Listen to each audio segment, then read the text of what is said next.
The billionaire disguised himself as a janitor in his own resort, and only the kitchen helper gave him food every day, not knowing he was a billionaire. Get ready for a story where luxury and humility switch places.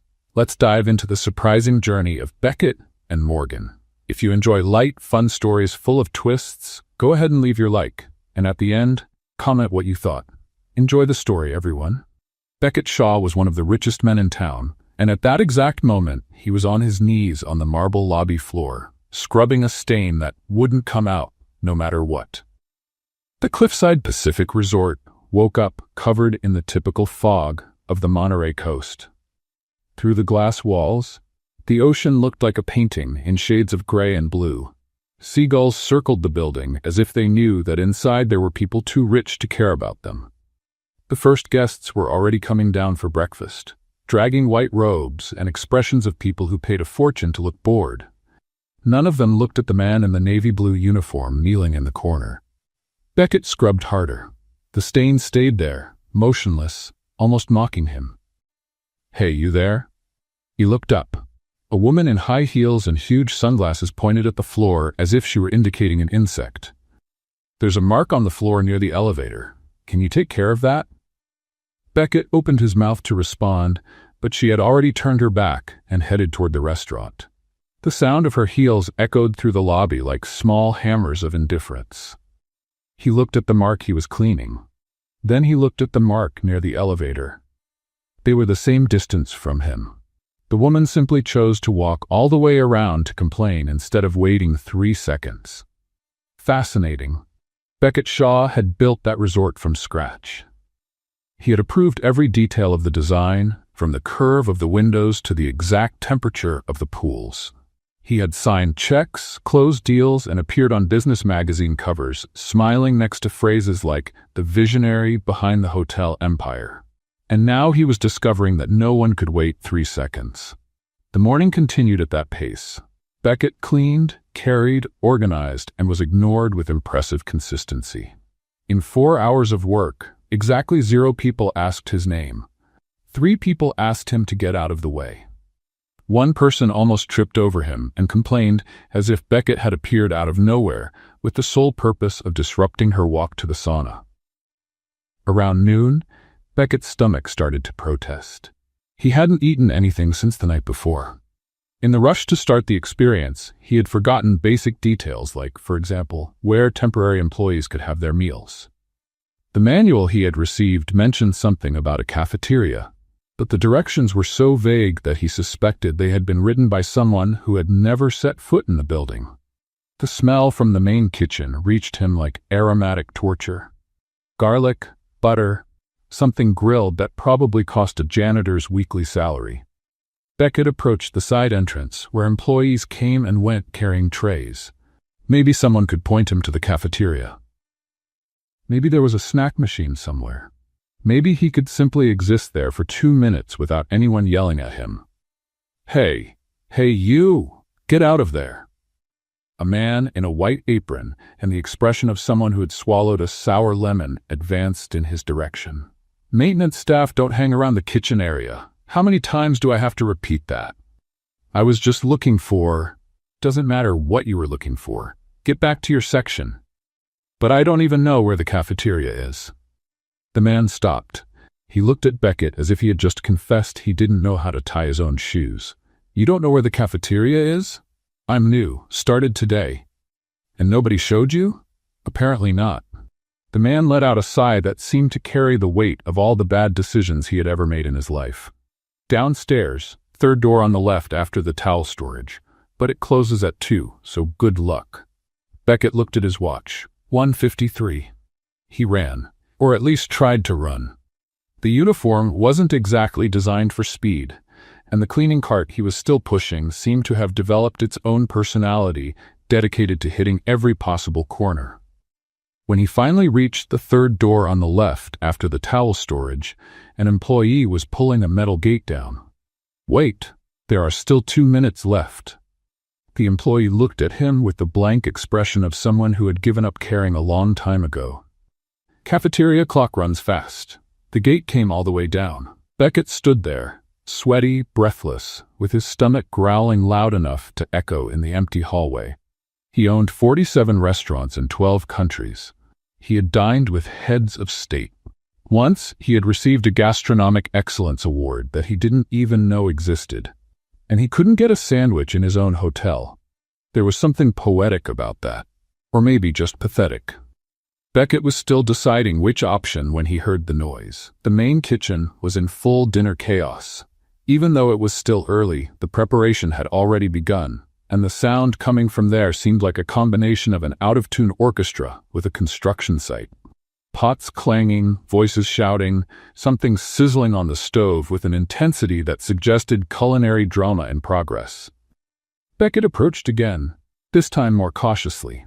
He just wanted to look. He just wanted to understand how that ecosystem he theoretically supervised worked, but clearly had never really observed. More shrimp? We need more shrimp. Oven 3 is making that noise again. Who took my spatula? That was my favorite spatula. In the middle of all that, Beckett saw a figure moving with surgical precision through the chaos.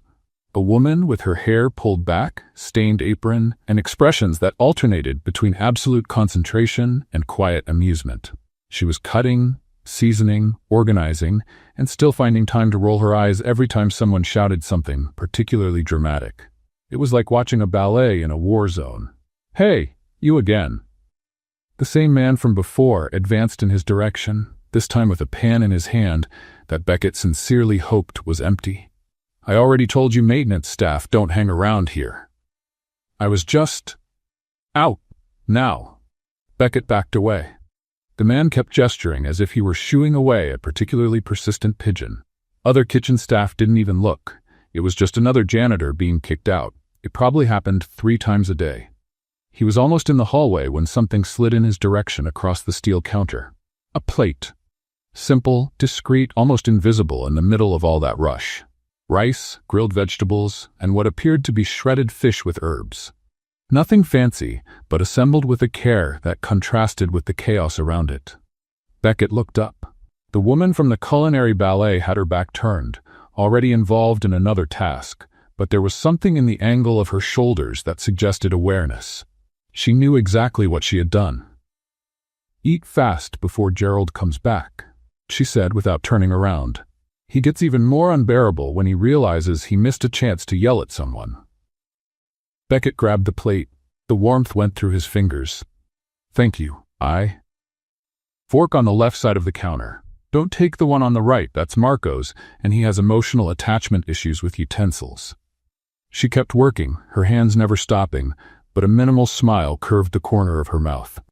Beckett ate right there, standing in the darkest corner he could find.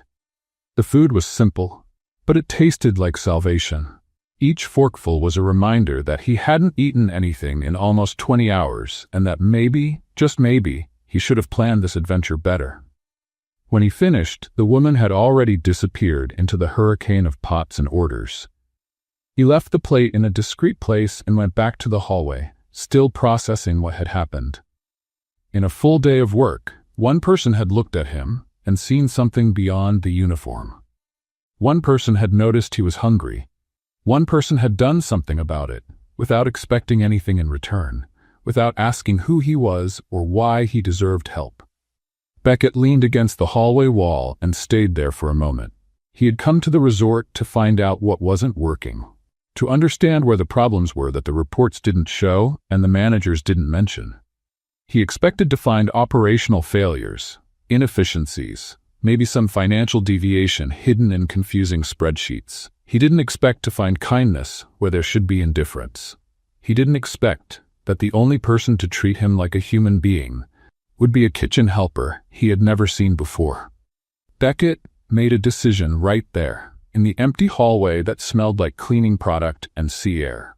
He was going to continue, not just to investigate problems or collect information anymore.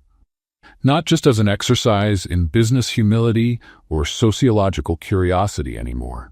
He was going to continue because he wanted to know who that woman was who pushed plates to hungry janitors in the middle of chaos. And because, for the first time in years, someone had done something for him without knowing how much he was worth. The next day would start in a few hours. Beckett went back to his post, grabbed the cleaning cart, and kept working. But now, every time he passed by the kitchen area, he slowed down his pace. Just a little. Just enough to see if she was there. The third plate appeared inside a mop bucket. Beckett stared at it for a good 10 seconds, trying to understand how someone could hide rice with grilled chicken in the only place no one would ever think to look. The container was clean, obviously, but still. The creativity was almost disturbing. 3 days had passed since the first plate pushed in secret. 3 days in which Beckett discovered that circling near the kitchen during peak hours had become his new favorite activity. It wasn't about the food. I mean, it was a little about the food, but mostly it was about the game. Morgan Reese had turned feeding the hungry janitor into a kind of Olympic sport. Behind the fire extinguisher, she murmured as she passed by him carrying a stack of pots. Blue plate. Beckett waited 30 seconds and went to the fire extinguisher. The blue plate was there, still warm, covered with a napkin that had a smiley face drawn with a pen. He laughed alone in the hallway. The fourth time, Morgan hid an entire lunch container inside the cleaning supply closet. The fifth time, she left instructions in the form of a riddle written on a napkin. The sixth time, she simply threw a stuffed bread roll in his direction while pretending to trip. "You have good aim," Beckett commented later, when he managed to find her alone near the cold storage. "I have 5 younger siblings. If you don't learn to throw food accurately, you don't survive Thanksgiving dinner." 5? My mother had interesting theories about family planning. Beckett stored that information away. It was the first personal thing she had shared, and he realized he wanted to know more. Much more. The problem was that the longer he spent pretending to be a janitor, the more obvious it became that he had no idea what he was doing. "Why are you waxing the floor with furniture polish?" Beckett froze. Morgan was standing in the doorway of the event room, arms crossed, expression divided between horror and amusement. "This isn't floor wax. That's for polishing wood. The floor is marble." "Oh, you're going to create an ice skating rink." That explains why that guest almost did an involuntary split earlier. Morgan covered her mouth with her hand, but the laugh escaped anyway. "How did you get this job? I have a very creative resume." Apparently. She walked into the room and grabbed a clean cloth from a shelf that Beckett hadn't even noticed existed. "First, you remove all of this, then you use the right product. That one there, blue, with marble, written in big letters." In my defense, the letters aren't that big. They're the size of my hand. Beckett looked at her hands. They were small, with light burn scars on the fingers. Hands of someone who really worked. He started cleaning up the mess he had created. "Do you always teach incompetent coworkers, or am I special? You're the first one who confused furniture polish with floor wax. That puts you in a unique category. I prefer to think of it as innovation. I prefer to think of it as a negligence lawsuit waiting to happen." They worked together in silence for a few minutes. That silence was comfortable. Beckett couldn't remember the last time he had been quiet near someone without feeling the need to fill the space with business talk or market analysis. 16 hours, Morgan said suddenly. "What?" "My shift yesterday. 16 hours. The sous chef got sick and nobody wanted to cover." "Is that allowed?" Morgan laughed, but it wasn't a cheerful laugh. "That's Tuesday." Beckett stopped scrubbing. He knew, theoretically, that hotels operated 24 hours. He knew there were shifts, schedules, overtime. But 16 hours straight in an industrial kitchen, in the heat, under pressure, cutting, carrying, organizing nonstop? "And you came back today?" "I pay rent in San Francisco. You know the prices?" He knew. He was partially responsible for some of them, considering the commercial properties he'd owned in the area. That information got stuck in his throat like a fishbone. $7.23, Morgan continued, looking at the floor that was now almost presentable. $7.23 what? Per hour. That's what I make. After 3 years here, Beckett felt something tighten in his chest. He spent more than that on coffee per day. On bad airport coffee sometimes because he was in too much of a hurry to choose. "Morgan." The voice cut through the air like an ice blade. Clayton Briggs appeared in the doorway like a storm cloud in human form. Impeccable suit, hair sculpted with surgical precision, expression of someone who had just stepped on something unpleasant and was deciding who to blame. "Why are you here instead of being in the kitchen?" "My lunch break, sir, started 5 minutes ago. And you decided to spend this precious time chatting with the cleaning staff." The way he said "cleaning staff" made Beckett feel like he had been called something far less polite. "I was helping with a problem on the floor." "You're not paid to help with problems on the floor. You're paid to cook, if we can even call what you do cooking." Morgan didn't respond. She just stood there, chin raised, eyes fixed on some point above Clayton's shoulder. It was the posture of someone who had already learned that reacting only made things worse. Beckett felt the anger rise like mercury in a thermometer. "Yesterday's dishes were inconsistent," Clayton continued, apparently warming up for a full speech. "The risotto presentation was amateurish, and I received complaints about the fish temperature. Oven 3 has been broken for 2 weeks, sir. I've already reported it 3 times. Then you should have compensated. That's what professionals do. They compensate. They adapt. They don't make excuses." Beckett opened his mouth and closed it. Every cell in his body wanted to intervene, wanted to say that Oven 3 was broken because the maintenance request had been denied to save costs, wanted to say he knew this because he had approved the budget cut 6 months ago without asking a single question, but he couldn't say anything, not yet. Clayton finally noticed there was another person in the room. "Who are you?" "Beckett. Temporary maintenance." "Temporary?" "Yes, sir." Clayton studied him with that X-ray look that luxury hotel managers seem to develop after years of practice. "Who hired you?" "Human resources, sir." "What name? Who signed your paperwork?" Beckett hesitated for half a second. It was enough time. Clayton tilted his head like a predator that had just detected movement in his peripheral vision. "Interesting. A temporary janitor who doesn't know who hired him." "It was an online process, sir. Many people involved." "I see." The silence that followed lasted only a few seconds, but felt like an eternity. Clayton turned to Morgan. 5 minutes, kitchen, and don't let me catch you chatting again." He left without looking back, but Beckett noticed his eyes did one last sweep of the room, cataloging, filing away, planning. Morgan let out the air she was holding. "You need to be careful with him." "I noticed." "No, you didn't. Clayton doesn't forget faces. And he just memorized yours." She hurried out, leaving Beckett alone with the finally clean marble floor and a growing feeling that he had just put a target on his own back. At the end of the hallway, Clayton Briggs stopped in front of a computer and typed a quick search in the employee system. "Beckett Shaw, temporary, maintenance." The cursor blinked 3 times. No results found. Clayton Briggs collected luxury pens, imported ties, and the fear of employees. That morning, he carried all 3 things as he crossed the resort lobby like a shark in territorial waters. Employees moved away by instinct, some pretending to have urgent tasks that didn't exist, others simply disappearing into side hallways like circus magicians. Beckett watched everything from the corner, where he was pretending to polish the same handrail for 20 minutes. Since the system search the night before, Clayton had intensified his presence. He showed up in unexpected places, asked random questions, observed details that no one should notice. It was like working under the gaze of an eagle with trust issues. "General meeting," Clayton's voice cut through the lobby air. "All service staff, Event Hall B. Now." It wasn't an invitation. It was an order. Beckett dropped the cloth and followed the flow of nervous uniforms toward the hall.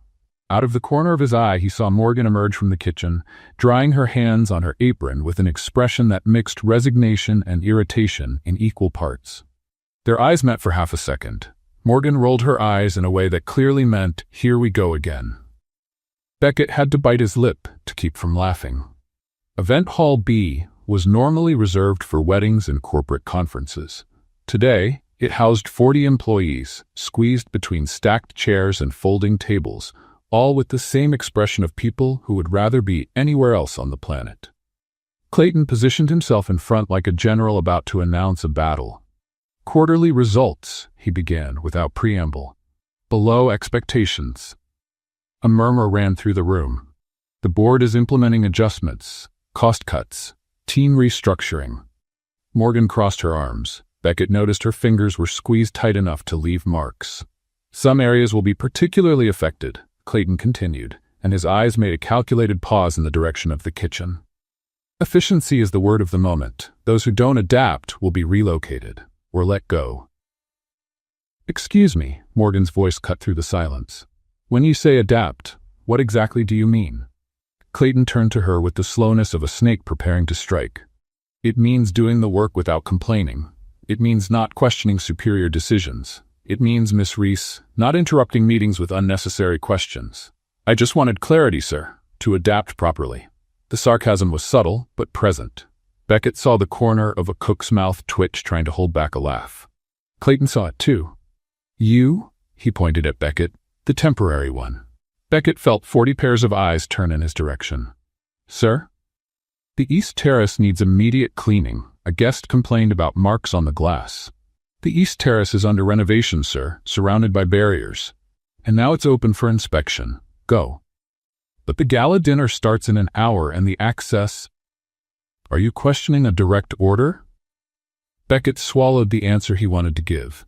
That terrace was closed for safety reasons he himself had approved. That there wasn't adequate equipment for exterior cleaning. That this whole situation was an obvious display of petty power. No, sir. Excellent. I want that glass shining when I come back to check. Clayton dismissed the meeting with a wave of his hand. The employees dispersed like leaves in the wind, murmuring to each other in tones that didn't reach the manager's ears. Morgan caught up with Beckett in the hallway. The East Terrace doesn't even have an access ladder. I noticed. He's testing you. I noticed that too. Morgan looked around, making sure they were alone. There's a service ladder in storage room 3. Nobody uses it because it creaks, but it works. And take a bucket with a long handle. The glass there is slanted. How do you know all this? Because he's already made me clean that terrace. Twice. Once during a storm. Beckett stopped walking. During a storm? Said guests had complained about the raindrops interfering with the view. That makes no sense whatsoever. Welcome to Cliffside Pacific Resort. She patted him on the shoulder and disappeared toward the kitchen. Beckett found the ladder in storage room 3. It creaked exactly as Morgan had warned, producing a sound that resembled a pirate ship in a cheap adventure movie. The bucket with the long handle was hidden behind a pile of broken chairs that clearly no one had touched in years. The East Terrace was worse than he imagined. Slanted at an angle that defied basic physics, the panoramic glass offered a spectacular view of the ocean. Beckett positioned himself on the flat spot and started cleaning, moving the mop with the delicacy of a surgeon operating on a main vein. You look like a flamingo trying to clean glass. Beckett almost dropped the bucket. Morgan was standing at the service door, holding a plate covered with aluminum foil. What are you doing here? Brought you dinner. Figured you'd miss cafeteria hours. Again. How did you know where I was? Everyone knows where you are. The noise from that ladder can be heard from the parking lot. Then I realized you hadn't finished the job yet. She approached carefully, balancing on the ledge as if she did this every day. Chicken with vegetables, left over from the gala dinner preparation. You're going to get in trouble if Clayton finds out you left the kitchen. Clayton is too busy checking if the crystal glasses are aligned at exactly 45-degree angles. I have about 10 minutes. Beckett accepted the plate. His fingers brushed hers for an instant. Why do you do this? Do what? Help me. Risk getting in trouble. Bring food to a guy you've known for less than a week. Morgan was silent for a moment, looking at the ocean. Because someone did this for me when I started here. A cook named Miss Ruth. She's retired now, but she used to say that we only survive places like this if we take care of each other. And do you take care of everyone? Only those who seem to need it. And I seem to need it? Morgan looked at him, then at the makeshift bucket, then at the ladder that was still creaking in the wind. You're cleaning a slanted glass during a gala dinner because a man in a tie told you to. Yes, you seem to need it. Beckett laughed. A real laugh, the kind that escapes without permission. Clayton mentioned relocation today, he said after a moment. Does that affect you? Morgan's expression changed. Just a little, but enough. It affects everyone who isn't part of his favorites club. And you're not part of it. I ask too many questions. I question things. I suggest improvements. None of those qualities are appreciated by managers like Clayton. so you could be transferred. Or fired. He made that very clear after the meeting, spoke directly to me when the others left. Beckett felt that familiar anger rise again. What exactly did he say? Morgan imitated Clayton's pompous voice with disturbing accuracy. Miss Reese, your attitude needs significant adjustments. The resort has no room for employees who don't understand hierarchy. Consider this your final warning. Final warning for asking a question in a meeting? Final warning for existing in a way he doesn't control. The ocean wind blew between them, carrying the distant sound of music from the gala hall. I need to go back, Morgan said, and you need to finish that glass before he shows up. She turned to leave but stopped at the door. Beckett, yes? Thanks for asking. Most people just don't ask. She disappeared down the creaking ladder. Beckett stood there, holding the plate of chicken that was already getting cold, looking at the glass that reflected a spectacular sunset that no guest would see that night. For the first time since he started this experience, he didn't think about reports or profits or business strategies. He thought only about how to protect a person who didn't know he had the power to do that. Downstairs, Clayton Briggs was finishing checking the crystal glasses when his phone vibrated. A message from the Human Resources Department. About the employee you mentioned. There's no record of formal hiring. Incomplete documentation. Awaiting instructions. Clayton smiled for the first time that day. The service area clock read 11:47 at night when Morgan let out the biggest laugh Beckett had ever heard. They were sitting on the loading dock, that forgotten space between the kitchen and the parking lot, where delivery trucks unloaded supplies at dawn.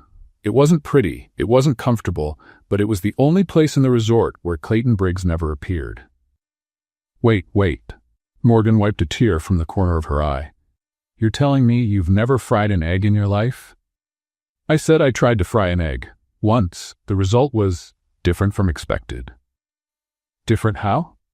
Let's just say the fire alarm in my apartment still has trauma. Morgan doubled over laughing, the sound echoing through the empty space. A week had passed since the terrace scene. A week of stolen meetings at the end of shifts, whispered conversations between tasks, jokes exchanged through quick glances when Clayton passed by. The loading dock had become their territory, an improvised refuge where the resort world didn't reach. Tell me another one, Beckett asked. One of the absurd stories. Morgan thought for a moment, her eyes shining with that energy that appeared when she was about to tell something good. Last year, a guest asked the kitchen to prepare a birthday cake for his dog. That doesn't sound so absurd. The dog was allergic to gluten, lactose, and happiness, apparently. The cake had to be vegan, organic, and bone-shaped. And you made it? We did. We took it to the suite on a silver tray.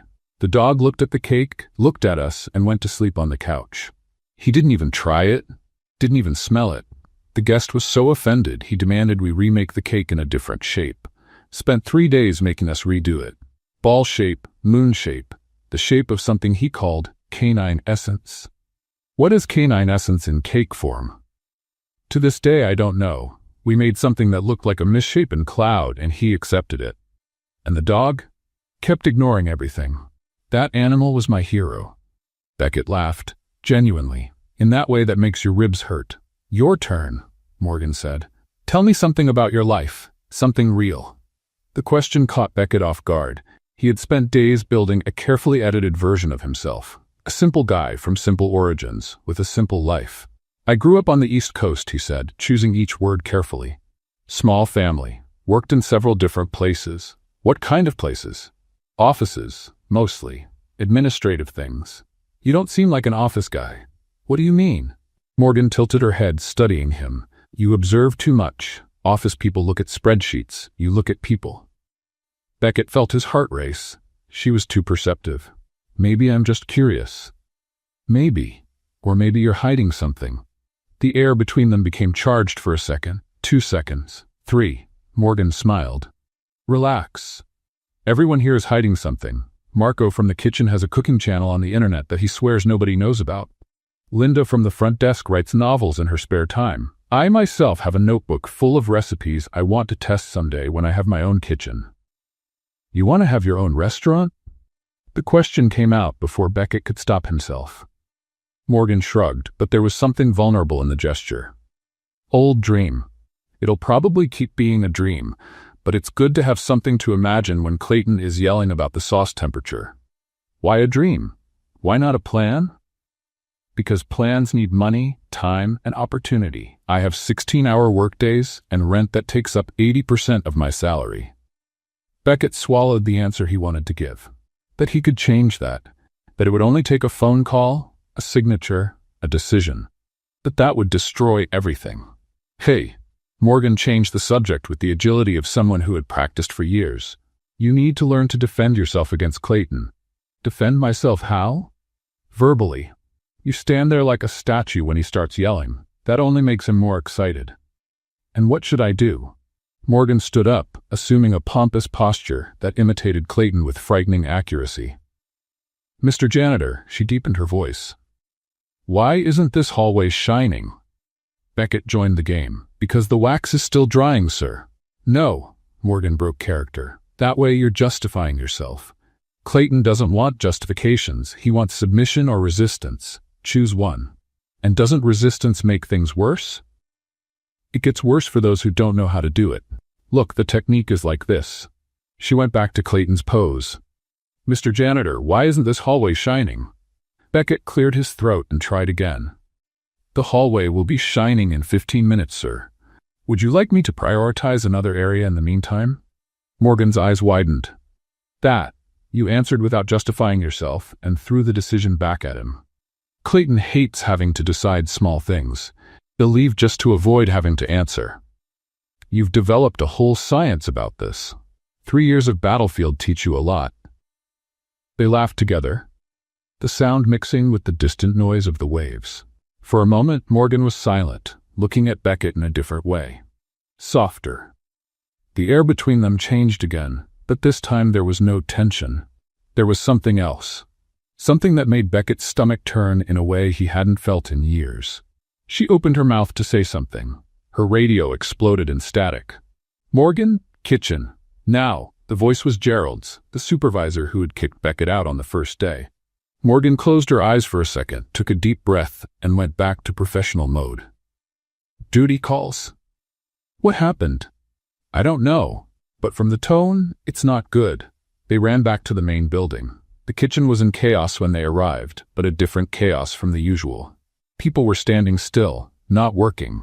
And in the center of everything, Clayton Briggs held a charred pan as if it were evidence in a trial.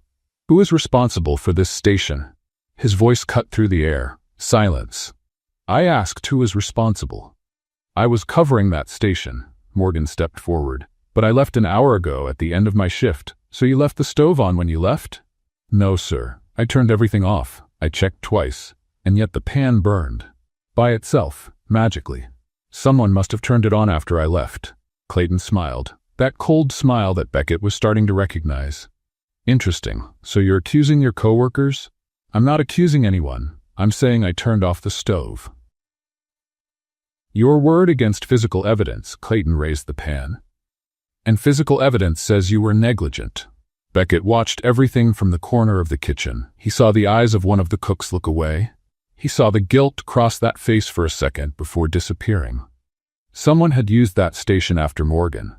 Someone had made the mistake, and that someone was letting her take the blame. He almost opened his mouth, almost stepped forward, almost said there were security cameras in that area that would prove exactly who had done what and when. But that would raise questions. How would a temporary janitor know about the camera system? Why would he care so much? Beckett stayed silent and watched Clayton file a second formal warning against Morgan.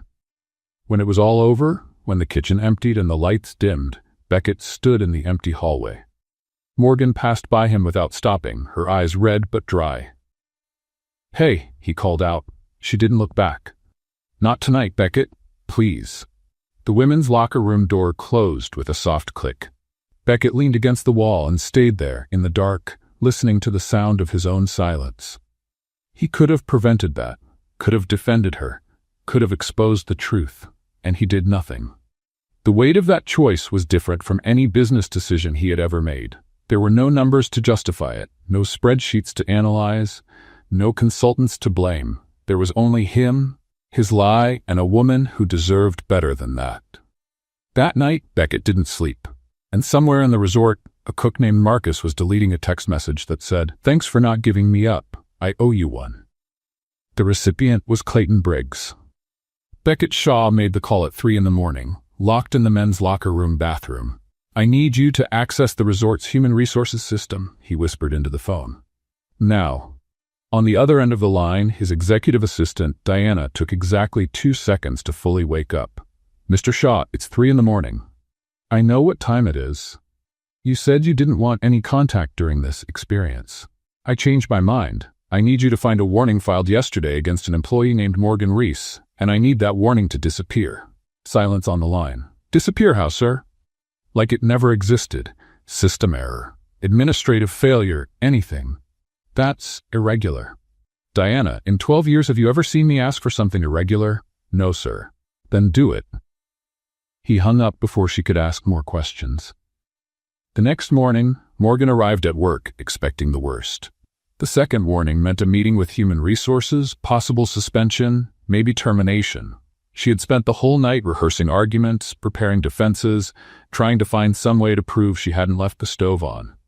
But when she opened her locker in the changing room, she found only her usual clean uniform. No summons, no official envelope, nothing. Strange. She checked the employee system on the kitchen tablet. Her record showed only one warning, the first one from weeks ago. The second one had disappeared. Even stranger. "Hey, Morgan!" Beckett appeared in the kitchen doorway, mop in hand, with that expression of someone trying very hard to look casual. "Everything okay?" "Everything's great, actually. Strangely great." "That's good, isn't it?" "It is. I just don't know why." Beckett shrugged with a bit more enthusiasm than necessary. "Sometimes things just work out." Morgan narrowed her eyes. "You're acting strange." "I'm always strange. You said yourself I look like a flamingo trying not to fall. That was in a specific context. Flamingos are strange in any context." She kept looking at him in that way that made Beckett feel like an open book being read by someone who knew all the languages. "What did you do?" "Me? Nothing. I cleaned the lobby, twice. Almost knocked over a statue, but technically it's still standing, so it doesn't count." "Beckett." "Morgan." "The warning disappeared." "What warning?" "You know which warning." Beckett maintained the most innocent expression he could manage, which probably wasn't very convincing considering he had never needed to fake innocence before in his life. "Maybe it was a system error?" "Clayton's system doesn't make errors. He checks everything 3 times. "Maybe he had a bad day. People have bad days. Even evil managers have bad days." Morgan crossed her arms. "You're hiding something." "I'm hiding several things. Everyone hides things. You said yourself that Marco has a secret cooking channel." "This is different." "Why?" "Because Marco's channel doesn't make warnings disappear out of nowhere." A cook passed by them carrying a stack of pots and shot a curious look in the direction of the discussion. Morgan lowered her voice. "Look, I don't know what's going on, but if you did something to help me—" "If I had done something," Beckett interrupted, "would you rather I had left the warning there?" The question caught Morgan off guard. "No, that's not it." "Then what's the problem?" "The problem is I don't like owing favors I don't understand." "You don't owe me anything." "That's exactly what people say when you owe something," Beckett sighed. "Morgan, I swear I didn't do anything illegal, immoral, or that's going to get you in trouble. I just know some people. Sometimes things happen." "You know people?" "Yes. A temporary janitor knows people capable of erasing records from a luxury resort's human resources system." When she put it that way, it really did sound absurd. "I have an interesting life," was the only answer he could come up with. Morgan was silent for a long moment. Beckett could practically see the gears turning in her head, connecting dots that shouldn't be connected. "Okay," she said finally. "Okay? For now. But this conversation isn't over." She went back to her station, leaving Beckett with the feeling that he had just survived a professional interrogation. The rest of the day passed in a strange tension. Morgan was quieter than normal, watching Beckett sideways whenever he passed by the kitchen area. He, in turn, was hyper-aware of every movement he made, every word he said. At the end of the shift, they met at the loading dock as usual. I'm not going to ask anymore. Morgan said without preamble, about the warning. No? No. But I need you to know something. She sat down next to him, closer than normal. I don't need someone to save me. Never have. I put up with Clayton. I put up with this job. I put up with all of this because I chose to put up with it. Understand? I understand. Good. Because if you're trying to be some kind of masked janitor hero, you can stop. I survived 28 years without a hero. I can survive 28 more. Beckett felt something tighten in his chest. What if I'm not trying to save you? Then what are you trying to do? The question hung in the air between them. Maybe I just want to be here, he said finally. With you. In this horrible place, with this terrible boss, doing this job I clearly don't know how to do. Morgan laughed, but it was a different laugh, softer. You really don't know how to do this job. I know. It's impressive, actually. Years of education, and I can't tell the difference between furniture polish and floor wax. Maybe your education focused on the wrong things. Maybe. They sat in silence, looking at the empty parking lot. I trust you, Morgan said suddenly. I don't know why. You showed up out of nowhere, don't know how to do anything, have this strange energy of someone pretending to be something they're not. But I trust you. Beckett swallowed hard. Morgan, don't ruin this with some dramatic revelation, okay?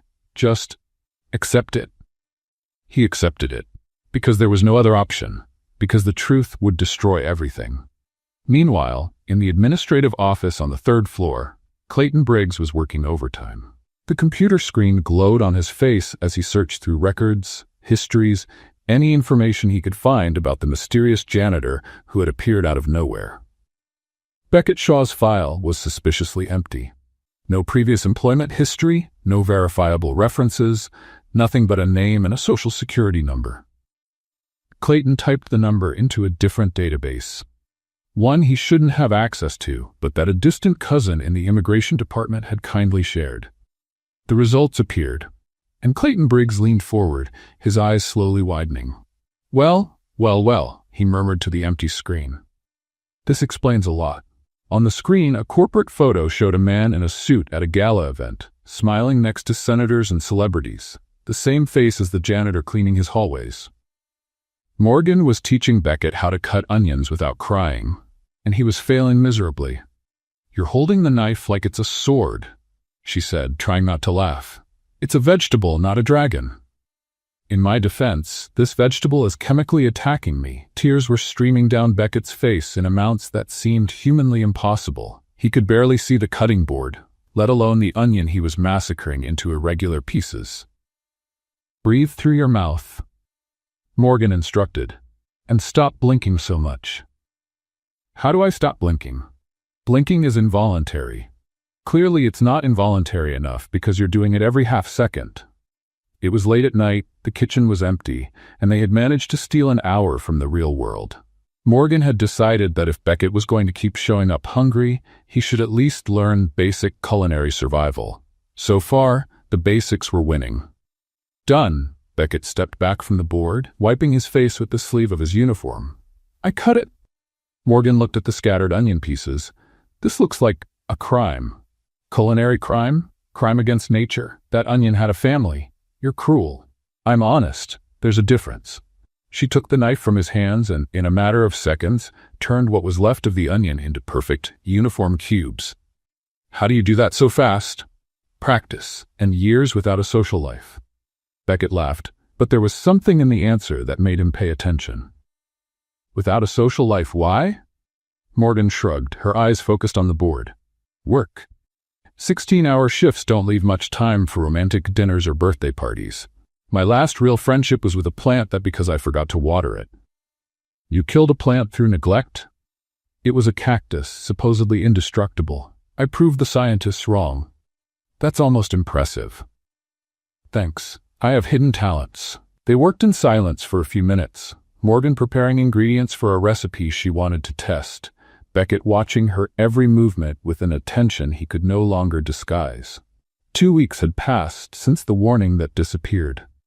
2 weeks of stolen meetings, conversations on the loading dock, jokes whispered through the hallways. At some point, without Beckett noticing exactly when, this had stopped being about investigating the resort. Now it was about her. "Hey," Morgan broke the silence. "You're looking at me in a strange way." "Strange how?" "Strange like I'm an equation you're trying to solve." "Maybe you are. I'm not that complicated." "I disagree." Morgan stopped cutting and looked at him. There was something different in the air between them, a tension that wasn't uncomfortable, just new. "What do you want to know?" she asked. "You can ask, I don't bite." Beckett thought for a moment. "Why are you still here?" "In the kitchen?" "At this resort, at this job. You clearly have talent for more." Morgan let out a sigh that seemed to carry years of weight. Because leaving means starting over, and starting over means admitting the last 3 years were a mistake. I'm not good at admitting mistakes. Staying is also a choice. I know, but it's a choice I control. If I get fired, it's someone else's decision. If I stay, it's mine. Does that make sense to you? It makes sense to my stubbornness. My therapy would probably disagree. Beckett laughed. You go to therapy? No, I don't have the time or money, but if I did, she would definitely disagree. You're a complicated person, Morgan Reese. Thanks, that's the second compliment I've gotten today. What was the first? Clayton said my sauce was acceptable. By his standards, that's practically a declaration of love.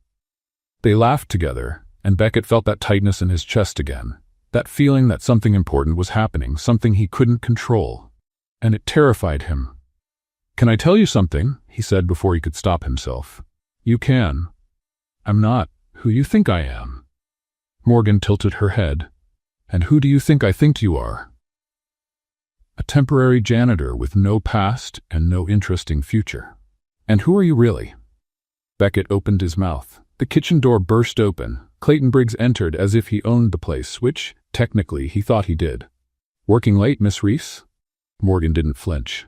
Testing a new recipe, sir? With resort ingredients? Leftovers that would go in the trash. Interesting definition of leftovers. Clayton circled the counter like an inspector looking for flaws. His eyes passed over Beckett with a calculated slowness. And you, Mr. Janitor, what are you doing in my kitchen at this hour? Learning to cut onions, sir. Cut onions? Yes, sir. It's harder than it looks. Clayton moved closer. Too close. You know, I've noticed you around here a lot. For a temporary employee, you seem very integrated. I make friends easily. Do you? How curious. The air in the kitchen became heavy. Morgan looked from one to the other, clearly noticing that something was happening beyond the words. Do you need something, sir? She interrupted. Clayton smiled. That smile that looked like a trap. No, just making my nightly rounds, making sure the resort's resources are being well used. He walked to the door, but stopped before leaving. Mr. Shaw. Beckett froze. Excuse me? Shaw. That's your last name, isn't it? Yes, sir. Interesting. It's quite a common name. But you know what's funny? I searched that name in some places and the results were intriguing. Beckett's heart was beating so hard he was sure Clayton could hear it. Intriguing how, sir? Clayton shrugged with a rehearsed casualness. Oh, nothing specific. I just found it curious that someone with your resume would choose to clean floors. He left without waiting for an answer. The silence that remained was deafening. What was that? Morgan asked. I don't know. He knows something. I noticed. Beckett, what did he mean by your resume? The question hung in the air, heavy and impossible to ignore. Beckett looked at Morgan, at those eyes that had started to trust him, at that person who deserved the truth more than anyone else. Morgan, I need to tell you something. Then tell me. His phone vibrated, a message from Diana. Clayton Briggs accessed confidential files. He knows who you are. Recommend immediate extraction. Beckett looked at the screen, then looked at Morgan, and realized that no matter what he chose to do now, someone was going to get hurt. Morgan, he began. But before he could continue, the resort speaker system came to life. Attention all employees. Emergency meeting tomorrow at 8 o'clock. Attendance mandatory. Subject, important changes in administration. Morgan looked at Beckett. Why do I have the feeling this has to do with you? He couldn't answer, because she was right. The 8 o'clock meeting never happened. Clayton canceled at the last minute, claiming schedule conflicts, but Beckett knew the truth. The manager was playing chess, and the next move wouldn't be in public. It would be surgical, personal, and directed at a specific target. Morgan Reese didn't even notice she was in the crosshairs. Or maybe she did, but chose to ignore it. "Double shift," she said when Beckett found her in the locker room at 6 in the morning. "Clayton decided I need to cover breakfast, lunch, and dinner. That's 18 hours. 17 if I don't take a break. Morgan, that's against California state labor laws."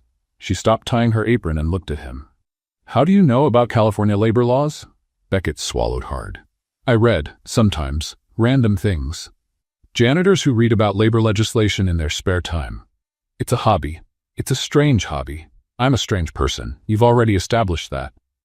Morgan almost smiled, but exhaustion erased the gesture before it fully formed. The following days were an exercise in endurance. Clayton seemed to have developed a special talent for appearing whenever Morgan made the slightest slip. A drop of sauce on the counter, a spoon out of place, a dish that took 3 seconds longer than acceptable. Each error was documented, recorded, filed away. "You're building a case," Beckett said to himself as he watched Clayton note something on a tablet after criticizing Morgan for the 5th time that day. It was a tactic he knew well. Companies did this all the time when they wanted to fire someone without seeming unfair. They accumulated small infractions, created a history, then used everything as legal justification. He had approved dismissals like that. He had never stopped to think about what it was like to be on the other side. "Hey!"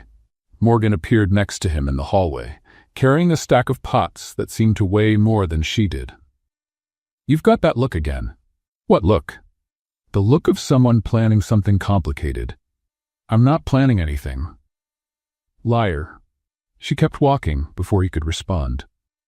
On Thursday, things got worse. Clayton implemented what he called an efficiency protocol, which basically meant Morgan had to do the work of 3 people with the resources of half.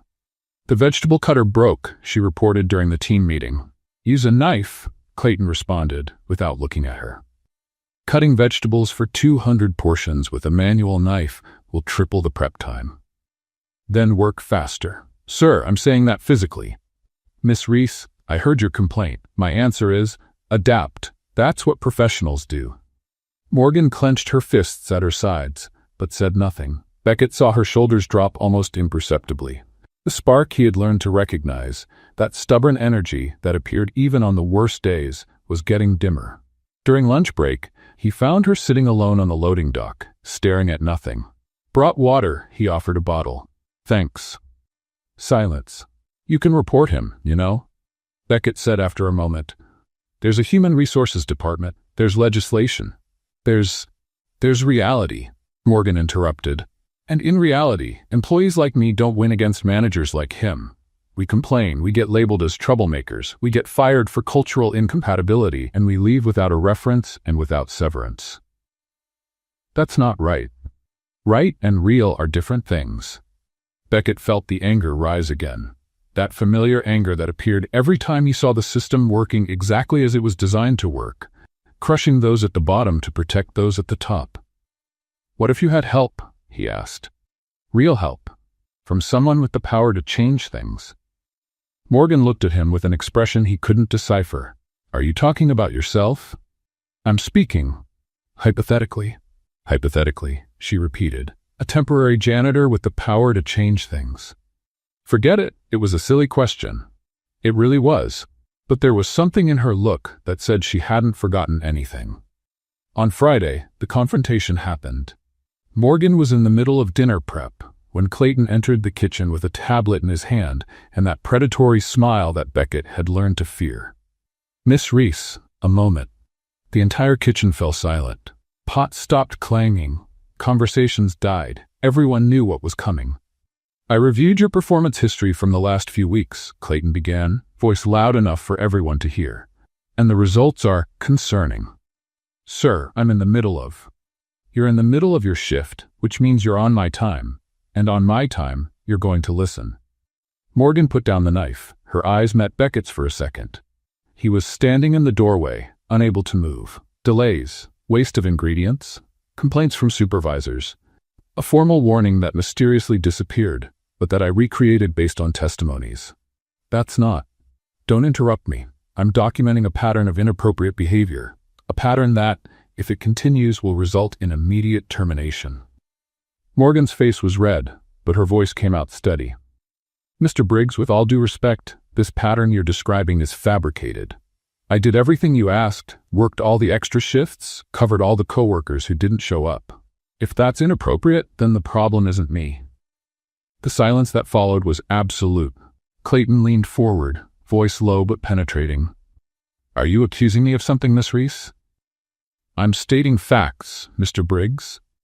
"Facts," he repeated the word as if it were poison. "Well, here's a fact for you. By the end of this week, I'm going to have a decision about your future at this resort, and based on your current performance, and especially your attitude, I suggest you start updating your resume." He turned his back and left. The kitchen remained silent for a few more seconds before normal sounds returned. But there was something different in the air now, a tension that didn't exist before. Morgan went back to her station without looking at anyone. Beckett followed her to the service hallway as soon as he could get away. "Morgan?" "No. I just want to." "I said no." She stopped, took a deep breath, and when she turned around, there were tears in her eyes that she refused to let fall. "You want to help? Great. Then tell me the truth. Who are you really? Why are you here? And why does Clayton seem to know you from somewhere?" Beckett stayed silent. "That's what I thought," Morgan said. "Everyone has secrets, but some secrets hurt more than others." She went back to the kitchen. Beckett stood in the hallway, the weight of the lie heavier than ever. That night, Clayton Briggs sent an email to the resort's legal department. Subject: termination process. Morgan Reese. Body of email: please prepare documentation for dismissal with cause. Deadline: Monday. The termination email never reached the legal department. Diana intercepted it at 2 a.m, redirected it to a folder only Beckett had access to, and responded with an automatic message saying the system was under temporary maintenance. Clayton Briggs spent all Saturday trying to resend the documentation, without success. Beckett knew it was a temporary solution, a bandage on a wound that needed surgery. But it was the most he could do without revealing everything. On Monday, strange things started happening at the resort. The vegetable cutter that had been broken for weeks was replaced with a brand new model. The coffee machine in the employee area, which spit out a liquid that looked more like oil than caffeine, got an imported replacement. The worn-out uniforms of the kitchen staff were exchanged for new versions, well-fitted, with fabric that didn't itch. Is someone making anonymous donations to the resort? Gerald, the kitchen supervisor, asked, looking at the vegetable cutter as if it were a divine apparition. Maybe management finally woke up, another cook suggested. Management doesn't wake up even with a fire alarm. Morgan observed everything in silence. Her eyes narrowed in that way Beckett had learned to recognize as detective mode activated. "You're quiet," he commented when he managed to get close. "I'm thinking." About coincidences." "What kind of coincidences?" Morgan turned to him. "The kind where I'm about to get fired, and suddenly all the equipment I've complained about for the last 6 months shows up brand new. The kind where my working conditions magically improve at the exact moment Clayton is trying to destroy me." Beckett kept his expression neutral. "Maybe the universe is compensating. The universe doesn't buy industrial vegetable cutters. How do you know? Maybe that's exactly what the universe does in its spare time." Morgan didn't laugh. "Beckett, what did you do?" "I didn't do anything." "You're lying." "Would I lie to you?" "You lie about everything. I still don't know where you came from, what you did before, or why you showed up out of nowhere knowing about labor laws and acting like you have more power than any janitor should have." The accusation hung in the air between them, heavy and impossible to ignore. "Morgan, don't Morgan me. I want the truth." "The truth is complicated. Then uncomplicate it." "I don't know how to do that without ruining everything." "Ruin what?" Her eyes met his, and Beckett saw something there that took his breath away. It wasn't anger, it was disappointment. And for some reason, disappointment hurt much more. "I need time," he said. "Time for what?" "To figure out how to tell the truth without losing you." Morgan was silent for a long moment. "You think you already have me?" The question was simple, but carried layers that Beckett wasn't prepared to face. "I think," he said slowly, "that what's happening between us is real, more real than anything I've ever felt." "That doesn't answer my question." "No, it doesn't. Because I don't know the answer. I just know that when you're around, I forget to pretend to be someone I'm not. That's ironic, considering you're clearly pretending to be someone you're not. Beckett let out a humorless laugh. I know, it's a paradox. I'm terrible at this. Terrible at paradoxes? Terrible at feelings. Morgan crossed her arms. You're using feelings to avoid the conversation about truth. I'm not. Yes, you are. Okay, maybe I am, but it's because the truth is going to change everything. Change how? You're going to hate me. I'm not going to hate you. You say that now. Beckett, I worked for Clayton Briggs for 3 years. You don't know my capacity to not hate people who deserve it. Despite the tension, Beckett smiled. Was that a compliment? It was an observation. There's a difference. You always have an answer for everything. You always have a question to deflect from everything. They stood looking at each other, the air charged with unspoken things. I'm going to tell you, Beckett said finally. Everything, but not here. Not like this. Then where? When? Tonight, at the loading dock, after your shift. Morgan studied his face for a long moment. What if I don't like what you say? Then at least you'll know the truth, and I'll have been honest at least once. That's a very low standard of honesty. I know. I'm working on it. The rest of the day passed in a fog of anticipated tension. Beckett made more mistakes than normal, which was impressive considering his track record. He spilled a bucket of dirty water in the main hallway. He confused disinfectant with furniture polish for the second time in 3 weeks. He was almost run over by a room service cart while looking at his phone checking if Diana had more news. You're more distracted than usual. Morgan commented when they passed each other in the hallway, and your usual is already pretty distracted. I'm nervous. Why? Because tonight I'm going to tell the truth to a woman I'm in love with, and I'll probably lose her in the process. Morgan stopped walking. What did you say? Beckett also stopped. Which part? The middle part. The part about telling the truth? No, the other part. The part about being nervous? Beckett. Yes. You said you're in love. The hallway was empty, but Beckett felt like the whole world was watching. I did. With me. With you. Morgan opened her mouth, closed it, opened it again. That's very convenient. What? Confessing feelings exactly when you're about to reveal something terrible. It's a classic persuasion technique. I'm not persuading you. How will I know? You won't. That's the point. You're going to have to trust me. Trust the guy who lies about everything? Trust the guy who's trying to stop lying. Morgan shook her head, but there was something in her eyes that wasn't just distrust anymore. Tonight, she said. Loading dock. And if you don't show up or come up with another excuse, I swear that. I'll be there. Promise? I promise. She nodded once and kept walking. Beckett stood in the hallway, his heart beating so hard it seemed like it wanted to escape from his chest. At 10 o'clock at night, he was at the loading dock, waiting. At 10:15, Morgan appeared. So, she said, sitting down next to him, who are you really? Beckett took a deep breath. My name is Beckett Shaw, and I'm the owner of this resort. The silence that followed lasted exactly 3 seconds. Then Morgan started to laugh. Nice try. Now be serious. Beckett wasn't laughing, and when Morgan looked at his face, the laughter died.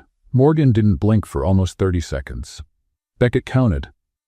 It was a way to occupy his mind while waiting for her to say something, anything, even if it was just to send him away from the loading dock that had become his favorite place in the whole world.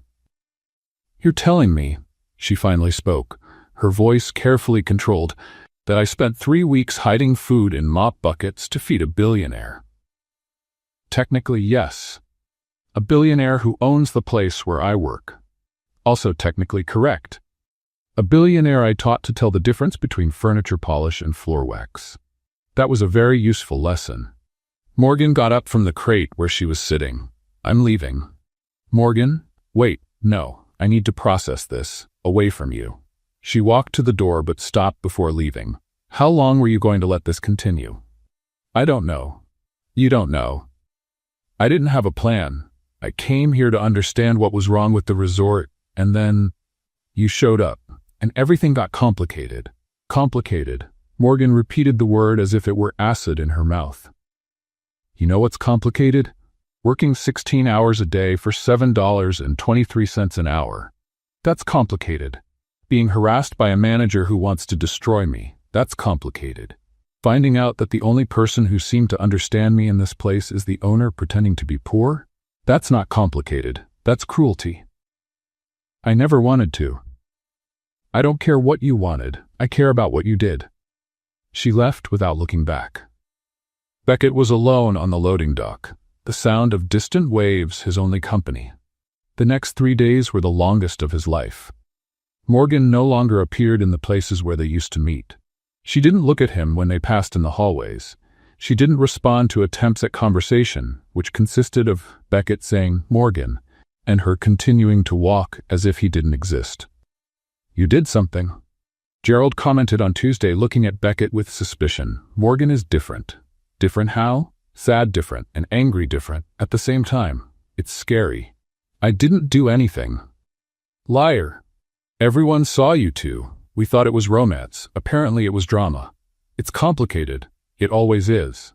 On Wednesday, Beckett tried a different approach. He left a note in Morgan's locker. "I'm sorry, let me explain, please." The note came back torn into 4 pieces, shoved under the men's locker room door. On Thursday, he tried again. "I was wrong. You have every right to be angry, but what I feel for you is real." This time the note came back whole, but with a single word written on the back. No. Beckett was beginning to understand that Morgan Reese wasn't the type who forgave easily. What he didn't know was that Clayton Briggs was working on a much more elaborate plan than torn notes. "Mr. Shaw." The voice came from behind him, in the 3rd-floor hallway on Friday at 8 in the evening. Beckett turned slowly. Clayton was standing there, smiling in that way that looked like a predator preparing to strike. "I knew you'd make a mistake eventually," Clayton said, approaching. "I just didn't imagine it would be so romantic." "I don't know what you're talking about." "Of course you do. The mysterious janitor who appears out of nowhere, no history, no references, but with inexplicable access to corporate resources. It took me a while to put the pieces together, I confess. You were careful." "Clayton?" "But not careful enough.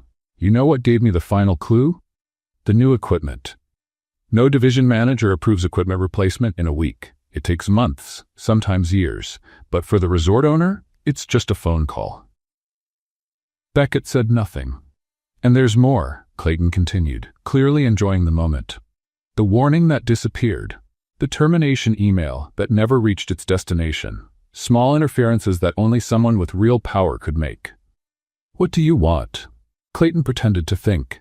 "Initially, I wanted to expose you, humiliate you in front of everyone, show that the great billionaire was playing poor while real employees suffered. And now? Now I realized I can do something more interesting, which would be a partnership. You keep your little secret, I keep my position, and we both pretend none of this happened. You're blackmailing me. I'm offering you a business opportunity. It's different." Beckett felt the anger rise but controlled himself. "And if I refuse?" Clayton shrugged. "Then tomorrow at the general staff meeting I'll tell everything. Show the proof, expose the entire farce, and let your employees decide what they think of a boss who pretended to be one of them just to, what exactly? Have fun? It wasn't fun. Doesn't matter what it was. What matters is how it's going to look." Beckett was silent for a long moment. "You're worse than I imagined." "Thank you, I try hard." "That wasn't a compliment." "I know, but I'll accept it anyway." Clayton backed away, still smiling. "You have until tomorrow at 9 in the morning to decide. General meeting, main event hall. Be there with an answer." He disappeared down the hallway. Beckett leaned against the wall, the weight of the situation falling on him like an avalanche. There was no good option.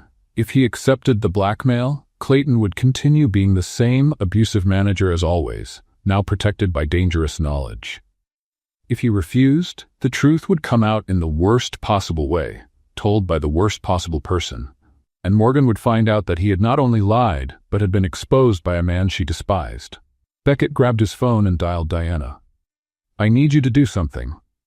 "Mr. Shaw, it's 11 at night." "I know, but tomorrow at 9 there's going to be a meeting, and I need to be prepared." "Prepared for what?" "To tell the truth, my way." Silence on the line. "Are you sure, sir?" "No, but I'm tired of lying." He hung up and looked out the window at the dark ocean. Tomorrow everything was going to change. For better or for worse, he didn't know. But one thing was certain. Clayton Briggs wasn't going to tell Beckett Shaw's story. Beckett was going to tell it himself. The next morning, at 8:55, the main event hall was packed. Employees from all departments settled into chairs, murmuring about the reason for the last-minute meeting. Clayton Briggs was on stage, tablet in hand, a smile on his face. And at the back door, still in his janitor's uniform, Beckett Shaw took a deep breath and walked in. Clayton Briggs was savoring every second of that moment. The main event hall had a capacity for 200 people, but that morning it housed only the 60 employees of the morning shift, all squeezed into the first rows like students waiting for a scolding from the principal. The air conditioning hummed low, the curtains were closed, and Clayton occupied the center of the stage like a conductor about to conduct his favorite symphony. Beckett remained at the back door, watching. Morgan was in the third row, between Gerald and a cook he recognized, but whose name he never learned. She didn't look back, didn't notice he had entered. Her eyes were fixed on Clayton with that expression of someone who already expects the worst. "Thank you all for attending," Clayton began, voice amplified by the lapel microphone. "I know it was a last-minute summons, but I have important information to share." A murmur ran through the audience. In recent weeks, this resort has been going through unusual situations. Equipment replaced without authorization, documents disappearing from the system, interference in administrative processes that should follow protocol. Beckett saw Morgan's shoulders become tense. "Initially, I suspected technical failure," Clayton continued, clearly enjoying the attention. "But after thorough investigation, I discovered something much more interesting." He made a dramatic pause. Beckett almost rolled his eyes. Clayton had always been given to theatrics. "We have an imposter among us." The murmur turned into buzz. An employee who is not who he says he is, someone who lied about his identity, infiltrated our team, and spent weeks pretending to be something he's not. Clayton swept the audience with his eyes, purposely stopping at Morgan. "And this person developed a close relationship with one of our kitchen employees." Morgan turned red. Not from shame, from anger. "Mr. Briggs," she stood up, voice firm. "If you have something to say about me, say it directly." "Miss Reese, I'm not talking about you. I'm talking about your friend." "My friend?" "The janitor, Beckett Shaw." The name echoed through the hall. "Who, as I discovered, is no janitor at all. In fact, he is. I am the owner of this resort." Beckett's voice cut through the air like thunder on a clear day. He walked down the center aisle, still wearing the navy blue uniform stained with cleaning products, hands in his pockets, the calm expression of someone who had already accepted that the circus was on fire and decided to enjoy the show. Absolute silence. 60 pairs of eyes followed his every step to the stage. Clayton stood paralyzed, mouth open, tablet shaking in his hands. You can't just..." "Can't what, Clayton? Walk into a meeting at my own resort? Get on stage in my own event hall?" Beckett stopped next to him, the height difference between the two suddenly much more evident. "You were going to expose me anyway," Beckett continued.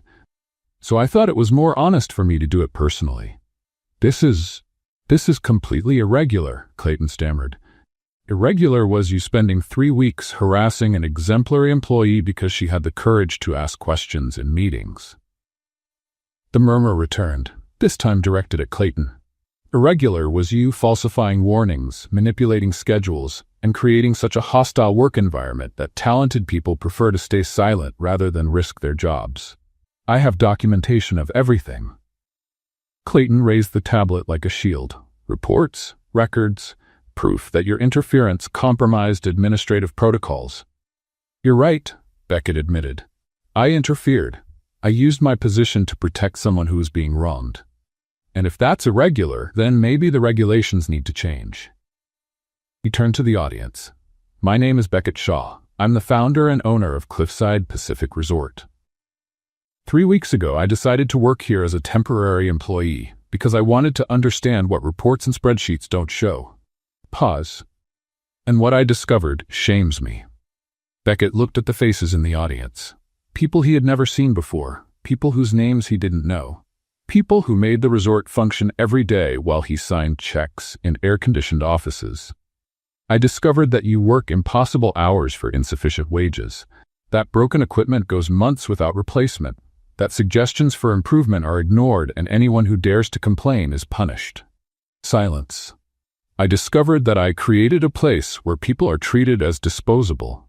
Morgan was standing now, but didn't move. Her eyes met Beckett's for the first time since the loading dock. There was no anger there. There was something worse. There was deep and complete disappointment. Clayton Briggs is, as of this moment, suspended from his duties, Beckett continued, turning to the manager, pending formal investigation into administrative conduct. You can't do this, Clayton exploded. I have a contract. I have rights. You have a lawyer. I suggest you consult immediately. This is retaliation. This is persecution. This is consequence. There's a difference. 2 security guards that Beckett had summoned the night before appeared at the side doors.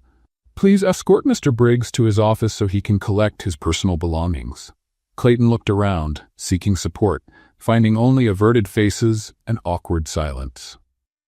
You're going to regret this, he murmured as he was escorted out. All of you. The door closed behind him. Beckett looked at the audience again. I know this is a lot to process. I know you have questions, and I promise that, in the coming days, I'll answer all of them. He took a deep breath. But now, I need to talk to one person in particular. His eyes found Morgan's. Morgan, please, give me 5 minutes. She didn't respond. Instead, she stood up, walked past Gerald, walked past the coworkers who were trying not to stare, and headed toward the side door. Morgan, no. The word was low, but definitive. You owe me at least a conversation. She stopped, her hand on the doorknob. I don't owe you anything. Then give me a chance, please. Morgan turned around. There were tears in her eyes that she refused to let fall. You want to know the worst part? It's not the lie. Lies I understand. Lies are part of the world. Then what's the worst part? The worst part is that I believed in you. I thought I had finally found someone who really saw me, who understood me, who was on the same level as me. She let out a humorless laugh. But you were never on my level. You were pretending to be, and that's worse than any lie. Morgan, what I felt, what I feel, is real. How will I know? How will I know what's real when everything you told me was a performance? Beckett had no answer. That's what I thought. Morgan opened the door. Congratulations on the dramatic speech, Mr. Shaw. It was very inspiring. I'm sure the employees will love telling this story at parties. Morgan, I'm leaving. The resort, the job, all of this, don't look for me. She left. The door closed with a soft click that sounded like a crash in Beckett's heart. In the hall, 60 employees remained silent, not knowing whether they should applaud, cry, or simply go back to work. Beckett stood on stage alone, looking at the door through which Morgan had disappeared. He had won the battle against Clayton, but he had lost the only thing that really mattered. Morgan's resignation letter arrived at Beckett's desk exactly 47 minutes after the meeting. He was in the office that had technically always been his, but that he had never used, surrounded by papers that Diana had brought in a hurry and reports that Clayton had left behind. The white envelope looked harmless, but Beckett knew the content was a sentence. By this document, I communicate my voluntary resignation from the position of kitchen helper at Cliffside Pacific Resort, effective immediately. No explanations, no goodbyes, just 2 cold lines and a signature he knew from napkins with smiley faces. Beckett put down the letter and looked out the panoramic window, the same ocean he saw from the loading dock, only from a completely different angle. From above, from far away, from where billionaires observe the world without ever really touching it. Mr. Shaw? Diana appeared at the door, tablet in hand. Mr. Briggs's lawyer is on the phone. He wants to negotiate the terms of the suspension. Tell him there's no negotiation. The investigation will follow protocol. He mentioned a lawsuit for defamation. He can sue. I have documentation of 3 years of ignored complaints, employees who resigned citing a hostile environment, and at least 12 reports of moral harassment that were never investigated. Diana nodded. And what about Miss Reese? What about her? She resigned. Are you going to accept it? Beckett looked at the letter on the desk. No. Put it on hold. Sir, legally she has the right to. I know what she has the right to. Put it on hold. I need to talk to her first. Diana hesitated. Mr. Shaw, with all due respect, Miss Reese made it very clear she doesn't want contact. I know. But she deserves more than a letter accepted by an automated system. What if she doesn't want to listen? Then at least I'll have tried. Finding Morgan wasn't difficult. She was at the loading dock, because apparently that place had become the gravitational center of everything that mattered in this story. Sitting on the same crate as always, looking at the same empty parking lot, only this time with a backpack beside her and an expression that said, "I was expecting you to show up, and I'm not happy about it." "You read my letter," she said without turning around. "I did." "And you came here for what? To convince me to stay?" "I came here to apologize properly."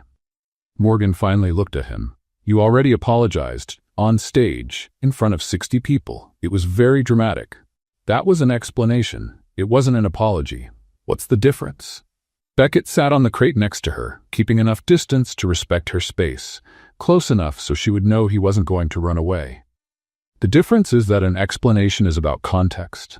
An apology is about taking responsibility. Then take it. I lied to you, consciously, repeatedly. I had dozens of opportunities to tell the truth, and I chose not to because I was afraid of losing what we were building." "And what were we building?" "I don't know what to call it, but it was the most real thing I've felt in years." Morgan let out a humorless laugh. "Real, you keep using that word, but how can something be real when it was built on top of a lie?" "The lie was about who I am professionally, not about who I am as a person. And how will I know the difference? How will I separate the Beckett who made me laugh at the end of shifts from the Beckett who signs million-dollar checks? They're the same person." "No, they're not. The Beckett I knew didn't know how to tell furniture polish from floor wax, didn't know how to cut onions, went hungry because he couldn't find the cafeteria. That's still true, but now I know it was true by choice. You chose not to know those things. You chose to seem vulnerable. You chose to let me take care of you." The accusation hit Beckett like a punch to the stomach.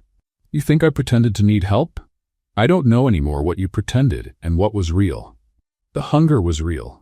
The confusion was real. The fact that I had never worked a day in my life with my hands was painfully real. And the rest too. Every conversation, every laugh, every moment I spent wanting to tell you the truth but being too afraid." Morgan was silent for a long moment. "You know what the hardest moment was for me?" she finally asked. "What?" "When Clayton humiliated me in front of everyone because of the burned pan, and you just stood there, watching, doing nothing. I wanted to do something, but you didn't. If I had interfered, it would have raised suspicions. It would have protected me," Morgan interrupted. "Would have shown that you cared more about me than about your lie." Beckett had no answer for that. "I know," he said after a moment. "I know I was wrong. I know I made wrong choices, and I know that sorry doesn't fix any of this." "Then why are you here?" "Because I want you to know that what I felt, what I feel, wasn't strategy. It wasn't persuasion. It was real. It is real. And what do you expect me to do with that information?" "Nothing. I don't expect anything. You have every right to leave, to never talk to me again, to hate me for the rest of your life." "I don't hate you." The statement caught Beckett by surprise. No. Hating takes energy, and I'm too tired to waste energy on you." Despite everything, Beckett almost smiled. "Is that progress?" "That's exhaustion. Don't confuse them." They sat in silence, looking at the parking lot where nothing was happening. "I'm not going to accept your resignation," Beckett said. "You can't force me to stay." "I know, but I can leave the door open." "Why?" "Because you're the best employee this resort has, and because I want you to have a choice. Not obligation, not pressure, not persuasion. Choice."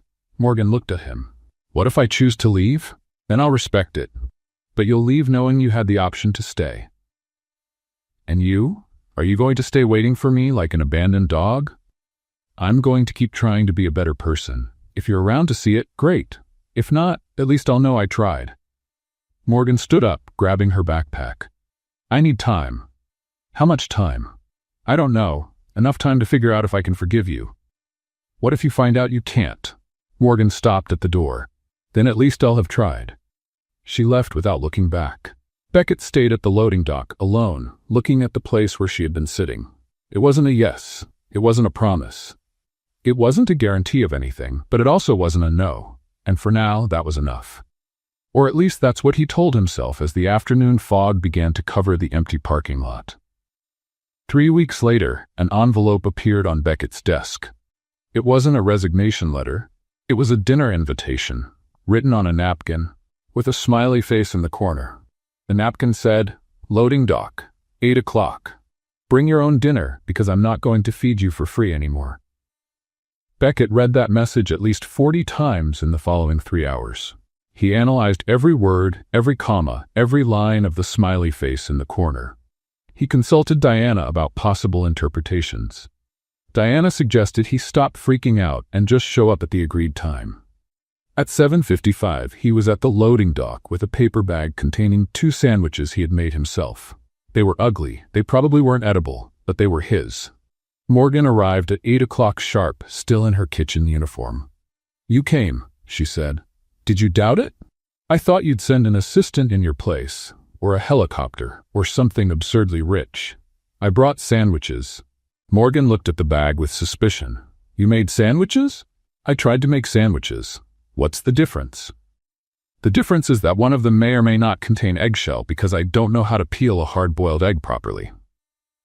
Morgan grabbed the bag, opened it, and examined the contents with the expression of a scientist analyzing an unknown species. "Is this mayonnaise?"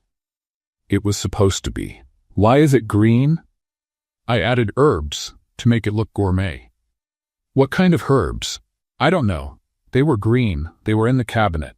Morgan closed her eyes for a moment, clearly fighting some emotion. When she opened them, she was laughing. "You're a disaster." "I know. A complete and absolute disaster." "I know that too. And you expected to win me back with sandwiches that look like they were made by a 5-year-old with motor coordination problems?" "I expected to win you back with honesty. The sandwiches are just a bonus." Morgan sat on the usual crate, still holding the bag. 3 weeks, she said. 3 weeks. I spent 3 weeks thinking, analyzing, trying to understand if what I felt was real or if it was all an act. And what did you conclude? That you're terrible at pretending. If you really wanted to fool me, you would have been more careful. You would have invented a more convincing past. You wouldn't have frozen in fear on the East Terrace trying to clean that glass. I didn't freeze in fear. Gerald said you froze and went into shock for 2 minutes. It was a minute and a half, and I had the situation under control. You whispered for help. It was a strategic whisper, to see if anyone had seen me. Morgan laughed again. It was Beckett's favorite sound in the world. I also thought about Clayton, she continued, about how you could have told me the truth when he started harassing me, could have used your power to solve everything in 5 minutes. I should have done that. Maybe. But if you had, I would never know if you valued me for who I am, or if you were just protecting an investment. You were never an investment. I know. Now I know. It took 3 weeks, but I know. Beckett sat down next to her, closer than he should have, but Morgan didn't move away. What changed? He asked.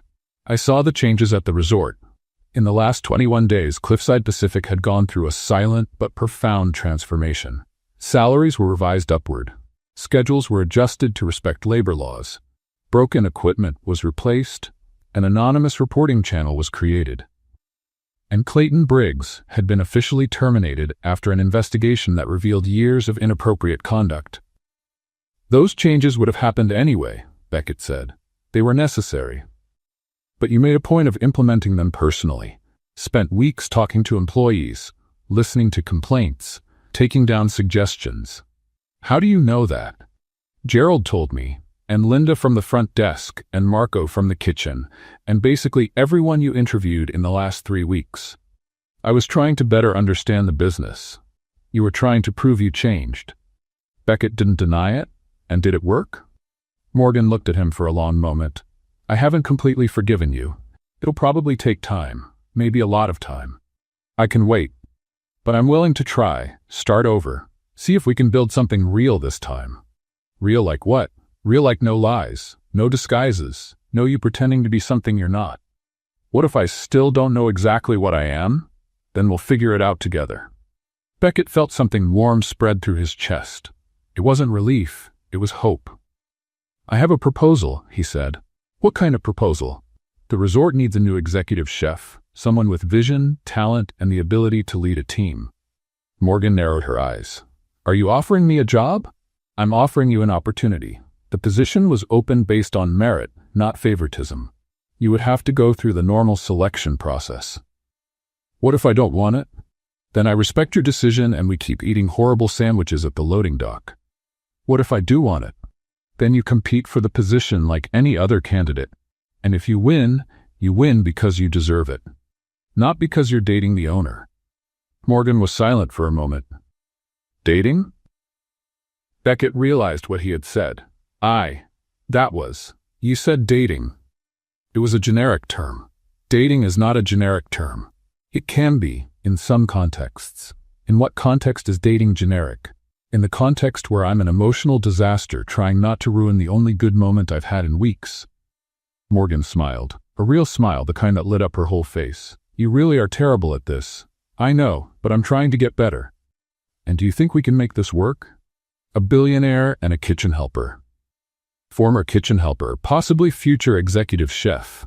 That doesn't change the fact that we come from completely different worlds. Different worlds, but the same loading dock. That should count for something. Morgan looked at the empty parking lot, at the sky that was beginning to darken, at the resort lights blinking in the distance. One condition, she said. Anyone. You never lie to me again. About anything. Not to protect me, not to avoid conflict, not because you think it's best for me. Promised. And if you lie, you can make me clean the East Terrace again, during a real storm this time. Deal. She extended her hand. Beckett looked at that hand, at the fingers that still had light burned scars, at the person who had seen beyond the uniform when no one else did. He shook her hand. Partners? Morgan asked. Partners. And the rest? The rest we'll figure out along the way. Morgan grabbed one of the sandwiches from the bag and took a brave bite. She chewed for 2 seconds. Stopped. Beckett? Yes? This isn't an herb. It's not. This is a bay leaf. It's the same thing. Bay leaf is for cooking, not for eating directly. Oh, you put raw bay leaf in a sandwich. In my defense, nobody explained the difference to me. Morgan put down the sandwich and started laughing. A real laugh, without reservations, that echoed through the empty loading dock. Beckett laughed too, because it was the only thing that made sense at that moment. Come on, Morgan said when she managed to stop laughing. I'm going to teach you how to make a decent sandwich. Now? Now, the kitchen is empty. Are you sure? I have a complicated history with kitchens. I know, but everyone deserves a second chance. She stood up and extended her hand. This time it wasn't a business handshake. It was an invitation. Beckett accepted. And as they walked toward the resort, side by side, he realized that for the first time in a long time, he wasn't pretending to be someone he wasn't. He was just being himself. And that was enough. 6 months later, Cliffside Pacific Resort was voted the best place to work in California by a business magazine. The article mentioned an innovative employee development program, benefits above the market average, and an executive chef who had revolutionized the menu with creative recipes and a philosophy of food that feeds the soul. What the article didn't mention was that every night after the kitchen closed, the resort owner showed up to learn how to cook. He still didn't know the difference between bay leaf and fresh herbs, but he was getting better, and Morgan was there to teach him. We've reached the end of Beckett and Morgan's journey. If you believe that nothing happens by chance, comment the word love in the comments. Take the opportunity to rate this story from 0 to 10 and tell me, what was your favorite part of this resort story?